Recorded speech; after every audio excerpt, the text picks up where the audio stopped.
വലിയൊരു മേളം തന്നെയാണ് നടന്നത്. ഞങ്ങൾക്കെല്ലാം മാതൃകയാണിത്. കാരണം നാളെ ഞങ്ങൾ ഗുരുവായൂർ പൈതൃക കലാക്ഷേത്രയുടെ നയിക്കേണ്ട ഗുരുവായൂരിലെ ഏറ്റവും പ്രഗത്ഭരായ വക്കീലന്മാരടക്കം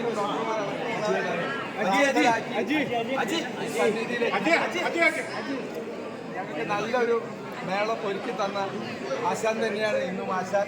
അതുകൊണ്ട് ആശാനെ ആദ്യം പൈതൃകം ആദരിക്കുകയാണ്. ആശാൻ എല്ലാവിധ അനുഗ്രഹങ്ങളും ഉണ്ടാവട്ടെ എന്ന് ഞങ്ങൾ പ്രാർത്ഥിച്ചിട്ടുണ്ട്. ആശാന് പൈതൃകത്തിൻ്റെ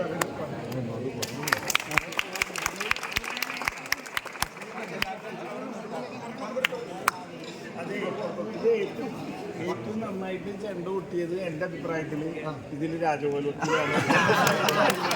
അയാൾക്ക് പോലെ ഞാൻ ഒരു കാര്യം കൊടുക്കുന്നുണ്ട്, അത് എല്ലാവരും സന്തോഷപൂർവ്വം എൻ്റെ ഭാര്യ